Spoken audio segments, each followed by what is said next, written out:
Business updates చూద్దాం. దేశీయ stock మార్కెట్లు లాభాలతో ప్రారంభమయ్యాయి. సెన్సెక్స్ నిఫ్టీ లాభాల్లో కొనసాగుతున్నాయి. Maruti Suzuki, JSW Steel, SBI Life Insurance, Tata Steel, Hindalco industry షేర్లు లాభాల్లో ప్రారంభం కాగా Infosys, M&M, Hero Motor Corp, Sun Pharma, UltraTech Cement షేర్లు నష్టాల్లో ట్రేడ్ అవుతున్నాయి.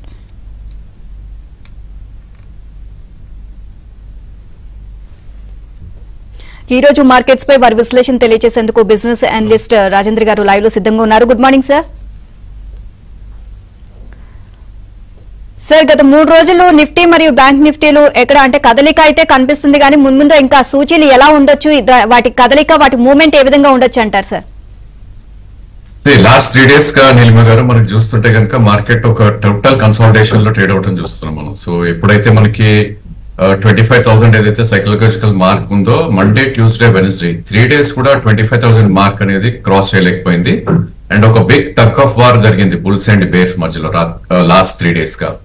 బట్ ఈ రోజు చూస్తే కనుక కంఫర్టబుల్లీ 25,000 పైన ట్రేడ్ అవుతుంది మనకి. అండ్ ఈ రోజు మనకు చూడాలి క్లోజింగ్ ఎలా ఉంటుంది. ఇన్ కేస్ 25,000 పైన క్లోజ్ అయింది ఈ రోజు అనుకుంటే కనుక మేబీ ఒక 300 points అప్ సైడ్ ఓపెన్ అయ్యే ఛాన్స్ ఉంది. బట్ డౌన్ సైడ్ అయితే డెఫినెట్లీ క్యాప్ అయిందని చెప్పుకోవచ్చు. ఎందుకంటే 24,700 అనేది ఒక కీ సపోర్ట్ గా ఉంటుంది ఇప్పుడు. అదేవిధంగా 24,553 20-day మూవింగ్ యావరేజ్ నిఫ్టీలో. సో ఈ 2 లెవెల్స్ కూడా డిమాండ్ జోన్ కి వస్తాయి కాబట్టి ఆల్ ఇన్ ఆల్ 24,700 నుంచి 25,300 మధ్యలో నిఫ్టీ ట్రేడ్ అయ్యే ఛాన్సెస్ ఉంది. బట్ బ్యాంక్ నిఫ్టీ విషయానికి వస్తే కనుక ప్రాబ్లీ అది ఒక అండర్ పర్ఫార్మ్ చేస్తుందని చెప్పుకోవచ్చు. సో మనకి బడ్జెట్ రోజు ఏదైతే లో ఫామ్ అయిందో 51,342 అది కూడా లాస్ట్ వీక్ బ్రేక్ అయ్యి 50,400 దాకా రావటం చూసాం. So all in all bank Nifty మనం చూస్తే కనుక ఎలక్షన్ రిజల్ట్స్ రోజు నుంచి మనం ట్రాక్ చేస్తే కనుక 46,000 నుంచి 53,300 పెరిగింది బ్యాంక్ నిఫ్టీ. ఫిజిల్ అవుట్ అయిపోయి 50,000 దాకా రావటం అంటే 3,000 points పడింది. వెరస్ నిఫ్టీ మాత్రం అంత వీక్నెస్ అనేది చూపించలేదు. So all in all 2 industries కూడా బై ఆన్ డిప్స్ గానే మనం చెప్పుకోవాలి. బికాస్ నిఫ్టీలో 24,700 దగ్గర ఒకవేళ కొంటే కనుక 200 points స్టాప్ లాస్ ఉంటుంది. అండ్ బ్యాంక్ నిఫ్టీలో 51,000 ఆ రేంజ్ లో కొంటే కనుక 300 points స్టాప్ లాస్ ఉంటుంది. ఐ థింక్ బుల్స్ కంట్రోల్ లోని మార్కెట్ ఉందని చెప్పొచ్చు యాజ్ ఆఫ్ నౌ. ఎందుకంటే 24,533 పైన ఉన్నంత కాలం బుల్స్ కి ఎటువంటి డోకా లేదని చెప్పొచ్చు. అండ్ సార్, రియల్ ఎస్టేట్ కోసం అంటే దీర్ఘకాలిక మూలధన లాభాలతో అంటే long term capital, so budget షాకుల తర్వాత కొంచెం లాభాలు అయితే అర్జిస్తుంది. అండ్ ఆ స్టాకులు ఇంకా ఎలా పనిచేస్తాయి అని అనుకోవచ్చు అంటారు? బడ్జెట్ లో మనకు వచ్చిన నెగటివ్ న్యూస్ ప్రకారం మనం వెళ్ళి చూస్తే కనుక most of the stocks reaction అనేది అయిపోయింది. For example DLF, Oberoi reality లాంటి స్టాక్స్ ఏవైతే ఉన్నాయో బడ్జెట్ రోజు పడినాక సబ్సిక్వెంట్ గా పైకి కూడా వచ్చేయటం చూసాం. సో ఆల్ టైమ్ హై అయితే హిట్ అవ్వలేదు, కానీ డెఫినెట్లీ ఆ స్పేస్ అనేది డిస్కౌంట్ చేసింది అండ్ డైజెస్ట్ కూడా చేసుకుంది ఆ న్యూస్ ఏదైతే ఉందో. అండ్ మనం నెంబర్స్ అవన్నీ చూస్తుంటే కనుక probably lot of real estate buys అయితే చాలా జరుగుతున్నాయి. ఇన్ఫాక్ట్ హై వాల్యూ ట్రాన్సాక్షన్స్ కూడా చాలా మనకి న్యూస్ లో రావటం చూస్తున్నాం. సో ఈ నేపథ్యంలో DLF, Oberoi, Godrej, front line చూసుకుంటే కనుక అదేవిధంగా శోభా లాంటి స్టాక్స్, ప్రెస్టేజ్ లాంటి స్టాక్స్ లో కూడా there is a good movement అని చెప్పుకోవచ్చు. ప్రాబ్లీ ఒక 10% of the portfolio real estate లో ఈ టైంలో ఉన్నా కూడా దెర్ ఇస్ నో హార్మ్ అని చెప్పొచ్చు. Apart from real estate pure play builders కాకుండా బేసికలీ ల్యాండ్ బ్యాంక్ ఏదైతే ఓన్ చేస్తాయో ఆ కంపెనీస్ లో కూడా there is lot of movement. So stocks like DB Realty కానీ, TARC is a Delhi based company. So even DB Realty is a Mumbai based company. So వీళ్ళ కూడా land parcels చాలా ఉన్నాయి స్టాక్స్ కి.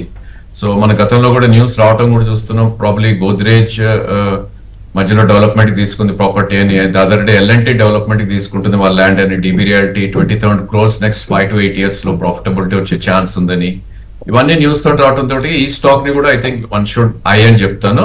So real estate as a space ఇప్పుడైతే I think it's doing good. And sir, చాలా కంపెనీలు ఫలితాలు అయితే వస్తున్నాయి, రిజల్ట్స్ ను అనౌన్స్ చేస్తున్నారు. చాలా కంపెనీలు కూడా ఇప్పుడు రిజల్ట్స్ ట్రెండ్ అయితే నడుస్తుంది. సో మరి ఈ కంపెనీలకు సంబంధించి ప్రైస్ యాక్టింగ్ ఏ విధంగా ఉంది sir? Most of the things discount అయిపోతున్నాయండి. ఓన్లీ థింగ్ ఏంటంటే ఇంపల్సివ్ బయింగ్ ఆర్ సెల్లింగ్ అనేది జరుగుతుంది లాట్ ఆఫ్ స్టాక్స్ లో. ఫర్ ఎగ్జాంపుల్ నేను మనం గ్రాన్యూల్స్ లో తీసుకుంటే కనుక తో ఫార్మా కొద్దిగా సైడ్ లైన్స్ ఉన్నప్పటికీ గ్రాన్యూల్స్ ఆల్మోస్ట్ 7% పెరగటం చూసాం. So that's because of good results. So ఇలా మంచి రిజల్ట్స్ వచ్చిన స్టాక్ ఎక్కడైతే broking houses or foreign institutions upgrade చేస్తున్నాయి ఆ స్టాక్ లో there is lot of buying. So I think అది ఇంపల్సివ్ అనే చెప్పొచ్చు. అండ్ ప్రాబ్లీ రానున్న రోజుల్లో ఒక రియాక్షన్ వచ్చినప్పుడు మళ్ళా గుడ్ అట్రాక్టివ్ గా ఉంటాయి లోవర్ లెవెల్స్ వస్తే కనుక. సేమ్ థింగ్ మనం చూసాం ఇండియా మార్ట్ లో కొంచెం బ్యాడ్ రిజల్ట్స్ రావడంతో ఆల్మోస్ట్ ఆ స్టాక్ ని 6 to 7% దాకా కరెక్ట్ అవటం చూసాం. Similar thing has happened in BS software. అలా రిజల్ట్ సీజన్ జరుగుతుంది కాబట్టి నెక్స్ట్ కపుల్ ఆఫ్ డేస్ కూడా చాలా కంపెనీస్ రిజల్ట్స్ ఇస్తాయి. సో వాటి రియాక్షన్స్ అనేది definitely depending on the results ఉంటాయి. బట్ మంచి స్టాక్ ఏదైతే అప్ ట్రెండ్ లో ఉందో ఆ స్టాక్ కనుక కొంచెం బ్యాడ్ రిజల్ట్స్ వచ్చి డౌన్ సైడ్ రియాక్ట్ అయితే కనుక support point maybe 20-day moving average are 50-day moving average levels కి వచ్చినప్పుడు కనుక కొంటే I think it can give better returns అని అంటాం. ఫర్ ఎగ్జాంపుల్ నిన్న మనం చూస్తే కనుక ప్రాబ్లీ స్టాక్ ఏదైతే రిజల్ట్స్ కొంచెం నెగటివ్ వచ్చిందో దీపక్ ఫర్టిలైజర్ స్టాక్ ఆల్మోస్ట్ 990 నుంచి 930కి రియాక్ట్ అయింది. సో అగైన్ ఈ రోజు 960 దాకా రావటం చూసాం. సో ఆ stock 1080 all time high and maybe ఆ ప్రైస్ అయితే అటెండ్ అయ్యే ఛాన్సెస్ ఉంది రానున్న రోజుల్లో. సో అలాంటి స్టాక్స్ ని పిక్ చేసుకుని డౌన్ లో కొనగలితే కనుక స్టాప్ లాస్ దగ్గరలోనే ఉంటుంది, ట్రేడింగ్ పరంగా కొన్నా కూడా అండ్ రిటర్న్స్ కూడా మంచిగా వచ్చే ఛాన్స్ ఉంటుంది. And sir Nifty weekly option లో గడువు ఈ రోజు ముగుస్తుంది కదా, మరి ఆగస్టు సిరీస్ ని ఎలా చూడాలంటారు, ఏ విధంగా ఉండొచ్చు? ఈ రోజు Nifty option weekly options expire అయి ఉంది. సో అదే క్లియర్ ప్లే కనపడుతుంది ఇప్పుడు. ఎందుకంటే ఫస్ట్ లో మనం చూస్తే కనుక గ్యాప్ అప్ ఓపెన్ అయినాక 25,000 సస్టైన్ అవుతుంది.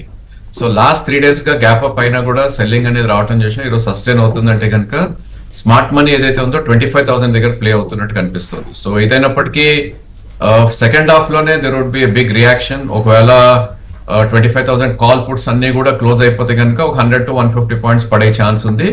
లేదు అవి క్లోజ్ అవ్వలేదు అనుకుంటే కనుక షార్ట్ కవరింగ్ లో 100 to 150 పాయింట్స్ పెరిగే ఛాన్స్ ఉంది. సో ఆల్ ఇన్ ఆల్ మన రేంజ్ ఇందాక చెప్పినట్టు 24,700 and 25,300 మధ్యలో ఉంటుంది కాబట్టి ప్రాబ్లీ 24,800 ఆ లెవెల్ వస్తే ఆర్ 850 వస్తే కనుక that should be a buy maybe for intraday with 70 or 80 points stop loss. అదేవిధంగా 25,150 or 25,200 వస్తే కనుక ప్రాబ్లీ అక్కడ ప్రాఫిట్ బుకింగ్ కూడా తీసుకునే ప్రయత్నం చేయొచ్చు. ఎందుకంటే market is not run away ఇక్కడ నుంచి, మేబీ 25,300 దగ్గర రెసిస్టెన్స్ ఉంది కాబట్టి that should be good idea నా ఉద్దేశం. అంటే సార్ ఈ టైంలో ఏమైనా ట్రేడింగ్ ఐడియాస్ సార్, అంటే ఎలాంటి జాగ్రత్తలు తీసుకోవాలంటారు ఇన్వెస్టర్స్? స్టాక్స్ అన్ని కూడా probably near to all time high దగ్గర ట్రేడ్ అవుతున్న టైం ఇది. సో ప్రాబ్లీ కొన్ని స్టాక్స్ ఒక రిట్రేస్మెంట్ తర్వాత మళ్ళీ కొద్దిగా అప్ మూవ్ రావడం చూస్తున్నాం. ఆ స్పేస్ లో ప్రాబ్లీ కొన్ని స్టాక్స్ ని వీ కెన్ పికప్, ఎందుకంటే స్టాప్ లాస్ ఎక్కడైతే దగ్గరలో ఉందో అండ్ టార్గెట్ కొద్దిగా ఫార్ గా ఉందో ఆ స్పేస్ లో one should try to buy అని అంటాను. So Biocon is one idea. ఈ స్టేజ్ లో మనం చూస్తే కనుక అఫ్ కోర్స్ స్టాక్ మనకి 300 నుంచి ఆల్మోస్ట్ 375, 380 దాకా కూడా 368, 370 దాకా పెరగటం చూసాం. దాని తర్వాత 320 కూడా కరెక్ట్ అయింది. నౌ మేబీ ఒక వర్జ్ ఆఫ్ బ్రేక్అవుట్ లో ఉంది. So currently 368 rupees market price ఉంది. ప్రాబ్లీ 354 అనేది ఒక గ్రేట్ సపోర్ట్ ఉంటుంది 20-day moving average. In case ఇది బ్రేక్అవుట్ వచ్చి మేబీ ఈ అప్ ట్రెండ్ సస్టైన్ అవుతే కనుక యాజ్ హై యాజ్ 386 నుంచి 390 దాకా వెళ్ళే ఛాన్స్ ఉంది. సో 10% అప్ సైడ్ ఉంది కాబట్టి మేబీ 3 to 4% కరెక్షన్ వచ్చినప్పుడు one should try to buy and 348 కింద ట్రేడింగ్ స్టాప్ లాస్ కూడా బయోకాన్ లో పెట్టుకుంటే it's a good idea. And overall గా చూసినట్లయితే సార్ ఆగస్టు మంత్ ఎలా ఉండొచ్చు అంటారు మార్కెట్స్? అండ్ మరోవైపు ట్రంప్ అండ్ కమలా హ్యారిస్ మధ్య కూడా పోటీ బాగా ఎక్కువగా ఉంది కదా, సో ఓవరాల్ గా మనం ఏ విధంగా చూడొచ్చు అంటారు ఈ month? I think last 2 months లో ఒక బిగ్ మూవ్ రావటం చూసామండి. If you look at probably మనకి ఎలక్షన్ రిజల్ట్స్ రోజు ఏదైతే వచ్చిందో 21,281 వాజ్ లో, అంటే జూన్ లో 21,280 and July high was 24,990. Of course that was the high. ఇవాళ ఫస్ట్ డే కాబట్టి 25,000 తీసుకోవచ్చు మనం ఆగస్ట్ మంత్ ది. సో నా ఉద్దేశంలో 21,200 to 25,000 ఈజ్ ఆల్మోస్ట్ 3,600 పాయింట్స్ పెరిగింది అండ్ మీనింగ్ఫుల్ కరెక్షన్స్ ఎక్కడ రాలేదు నిఫ్టీ పరంగా. సో మేబీ ఆగస్ట్ లో ఒక బ్లిప్ వస్తుందా, ఎందుకంటే మనం జూలైలో కూడా చూసాం బడ్జెట్ రోజు ఆల్మోస్ట్ 400 పాయింట్స్ క్రాక్ అవటం. సో అలాంటి క్రాక్స్ ఏమైనా వచ్చినా కూడా ప్రాబ్లీ 24,700 and 24,500 లో సపోర్ట్ ఉండే ఛాన్స్ ఉంది. So all in all August series మొత్తం కూడా 24,500 నుంచి 25,500 లో కదలాడే ఛాన్సెస్ ఎక్కువ ఉంది. మేబీ రన్ అవే ర్యాలీ ఉండకపోవచ్చు. టైం కరెక్షన్ అనేది మోస్ట్ ఇంపార్టెంట్ మార్కెట్ లో. సో ప్రైస్ కరెక్షన్స్ ఆల్వేస్ అవుతాయి కాబట్టి టైం కరెక్షన్ ఉండే ఛాన్స్ ఆగస్ట్ సిరీస్ లో ఎక్కువ కనపడుతుంది. థ్యాంక్ యూ సార్, ఈ రోజు మార్కెట్స్ పై మీ విశ్లేషణ తెలియజేసినందుకు.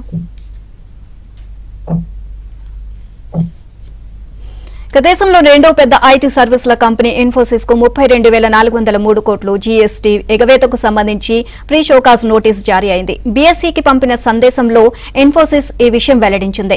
2017 జూలై నుంచి 2022 మార్చి నెలల మధ్య కాలానికి కర్ణాటక రాష్ట్ర జీఎస్టీ అధికారులు ఈ నోటీసులు జారీ చేశారని, ఆ నోటీసుకు తమ స్పందన కూడా తెలియజేశామని చెప్పింది. ఇన్ఫోసిస్ కు చెందిన విదేశీ కార్యాలయాలు చేసిన ఖర్చులపై జీఎస్టీ చెల్లించలేదు అన్నది ఆ నోటీసు సారాంశము అని తెలిపింది. కానీ అలాంటి వ్యయాలపై వస్తువులపై జీఎస్టీ వర్తించదు అని తాము విశ్వసిస్తున్నాము అని కంపెనీ వెల్లడించింది. చెల్లించాల్సిన జీఎస్టీ బకాయిలు అన్నిటినీ ఇన్ఫోసిస్ కట్టేసింది అని తాము కేంద్ర రాష్ట్ర ప్రభుత్వాల నిబంధనలన్నీ పాటిస్తున్నామని స్పష్టం చేసింది. ఇక గరిష్ట స్థాయిలో అప్రమత్తంగా ఉండాలని ఎన్ని హెచ్చరికలు వెలువడుతున్నా ఈక్విటీ మార్కెట్లో జోరు యథాతథంగా కొనసాగుతూనే ఉంది. వరుసగా 4వ రోజు కూడా సూచీలు రికార్డు ప్రయాణం కొనసాగించాయి. మెటల్, పవర్, కొన్ని ఆటో రంగ షేర్లలో కొనుగోళ్ల మద్దతుతో బుధవారం సెన్సెక్స్ 285.94 పాయింట్లు లాభపడి 81,741.34 పాయింట్ల దగ్గర ముగిసింది. ఇంట్రాడేలో సూచీ 372.64 పాయింట్లు దూసుకుపోయి 81,828.04 పాయింట్లను తాకింది. అలాగే నిఫ్టీ 24,969.35 పాయింట్లు ఇంట్రాడే గరిష్ట స్థాయిని తాకి చివరికి 93.85 పాయింట్ల లాభంతో 24,951.15 దగ్గర ముగిసింది. రెండు సూచీలు ఇంట్రాడేలోనూ ముగింపులోనూ చారిత్రాత్మక గరిష్ట స్థాయిలు నమోదు చేశాయి. సెన్సెక్స్ షేర్లలో 20 లాభపడగా 10 నష్టాలతో ముగిశాయి.